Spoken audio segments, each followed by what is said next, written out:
नमस्कार। धनु राशि के सभी जातकों का स्वागत है। ये जो समय आ रहा है, ये समझिए एक गहरी, एक आंतरिक यात्रा का बुलावा है। ब्रह्मांड की ऊर्जाएं एक बहुत ही खास मौका दे रही हैं। तो आइए इस मार्गदर्शन के जरिए इन ऊर्जाओं को समझते हैं और देखते हैं कि इन्हें अपने विकास के लिए कैसे इस्तेमाल किया जा सकता है। देखिए, एक बात समझना बहुत जरूरी है कि ज्योतिष सिर्फ भविष्यवाणियों का खेल नहीं है। ये असल में एक बहुत शक्तिशाली जरिया है ब्रह्मांड की ऊर्जाओं के साथ काम करने का, उन्हें समझने का और होशियारी से सोच समझकर अपने आत्मविकास की दिशा में उनका इस्तेमाल करने का। और यही सोच, यही विचार हमारे आज के इस पूरे विश्लेषण की जड़ है। ऊर्जा तो हमेशा मौजूद रहती है, लेकिन उसे किस दिशा में मोड़ना है, ये चुनाव पूरी तरह से हमारे अपने हाथ में होता है। तो जनवरी का ये जो आखिरी पड़ाव है ना, ये एक बहुत ही पावरफुल लेकिन साथ ही बहुत सौम्य सा निमंत्रण है। बृहस्पति की जो आशावादी ऊर्जा है, वो विस्तार और विकास के नए दरवाजे खोल रही है। अब इन तारीखों को किसी पक्की घटना की तरह नहीं देखना है। ये तो ऊर्जा के बहाव को समझने का एक तरीका है। जैसा कि हम देख सकते हैं, 21 से 24 जनवरी का समय भावनात्मक स्पष्टता के लिए बहुत अच्छा है। फिर 25 से 28 तक आशावाद अपने चरम पर होगा और 29 से 31 तक रिश्तों में एक मिठास, एक सद्भाव लाने के खास मौके मिलेंगे। इससे हमें यह पता चलता है कि कब किस चीज पर ध्यान देना है। तो चलिए अब थोड़ा बाहर से अंदर की तरफ आते हैं। देखते हैं कि ये जो ब्रह्मांडीय ऊर्जाएं हैं, ये हमारे अंदर की दुनिया पर, यानी हमारे रिश्तों और हमारी भावनाओं पर कैसे असर डाल सकती हैं। तो यहां देखिए, कितनी दिलचस्प बात है। ऊर्जा एक ही है, पर उसके नतीजे दो बिल्कुल अलग हो सकते हैं। ये एक मौका बन सकती है रिश्तों को ठीक करने का, या फिर अगर हम जागरूक न रहें तो तनाव भी पैदा कर सकती है। तो सारा खेल जागरूकता का है, सही चुनाव का है। कभी कभी ना सबसे गहरे रिश्ते, सबसे जुड़ाव वाले पल बहुत ही सीधी सादी चीजों से बन जाते हैं। ये एक बहुत ही प्रैक्टिकल तरीका है उस पॉजिटिव एनर्जी को बढ़ाने का, जिसकी बात हम अभी कर रहे थे। जब अंदर सब कुछ साफ हो जाता है, स्पष्ट हो जाता है, तो उसका असर बाहर की दुनिया में दिखना तो स्वाभाविक है। तो आइए अब देखते हैं कि ये ऊर्जा हमारे कामकाज और सामाजिक जीवन को कैसे विस्तार दे सकती है।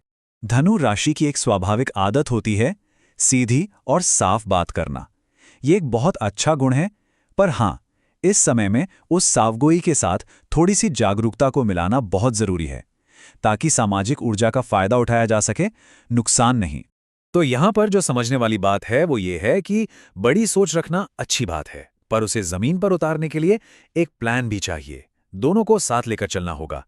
जैसा कि हम यहां देख सकते हैं, एक साफ विजन होना चाहिए, फिर उसे पूरा करने की एक डिटेल्ड प्लानिंग, और फिर जो भी नए मौके मिले उन्हें अपनाने की तैयारी।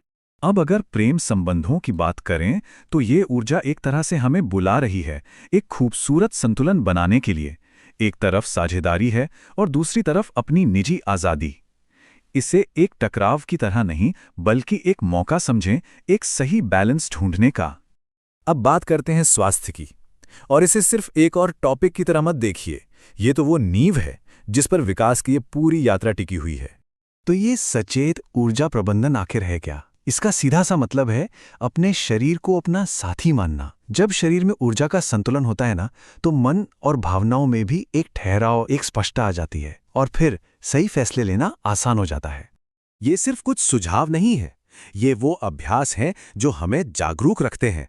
ये हमें वो संतुलन देते हैं जिसकी जरूरत इस शक्तिशाली ऊर्जा के दौर में पड़ने वाली है। रोज का एक छोटा सा अभ्यास भी ऊर्जा के स्तर में बहुत बड़ा फर्क ला सकता है। अच्छा, अब हम कुछ ऐसी चीजों पर बात करेंगे जिन्हें आमतौर पर उपाय कहा जाता है, लेकिन इन्हें किसी जादू टोने की तरह नहीं देखना है। ये असल में मन को एकाग्र करने के और अपने इरादे को पक्का करने के प्रैक्टिकल टूल्स हैं। ये अभ्यास असल में ध्वनि की शक्ति और रंगों के मनोविज्ञान का इस्तेमाल करता है, ताकि हमारा ध्यान विकास और ज्ञान की ऊर्जा पर केंद्रित हो सके। ये अपने इरादे को एक दिशा देने का तरीका है। प्रकृति से जुड़ना, उसका पोषण करना, ये अपने आप में एक बहुत शक्तिशाली क्रिया है। ये एक प्रतीक है कि जैसे हम प्रकृति का ध्यान रख रहे हैं, वैसे ही हम अपने रिश्तों का भी पोषण करना चाहते हैं। एक बाहरी क्रिया से हम अपने अंदर के इरादे को मजबूत करते हैं।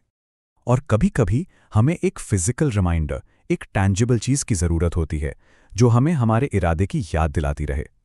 तो कोई रत्न, जैसे कि पीला पुखराज, दिन भर एक एंकर का काम कर सकता है। ये हमें हमारे आर्थिक और स्वास्थ्य से जुड़े लक्ष्यों पर ध्यान केंद्रित रखने में मदद करता है।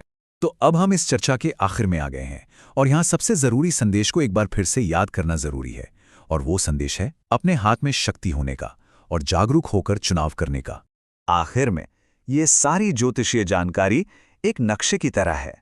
नक्शा आपको रास्ता दिखा सकता है, बता सकता है कि कहाँ मोड़ है, कहाँ मुश्किलें आ सकती हैं, लेकिन उस रास्ते पर किस दिशा में जाना है, ये तय करने वाला कंपास तो हमेशा हमारे ही हाथ में होता है। तो ये आखिरी सवाल मैं चिंतन के लिए छोड़ रहा हूं। इस दौर की ऊर्जा को साथ लेकर अपनी कहानी को कौन सी नई दिशा देना चाहेंगे? इस यात्रा में जागरूक रहें,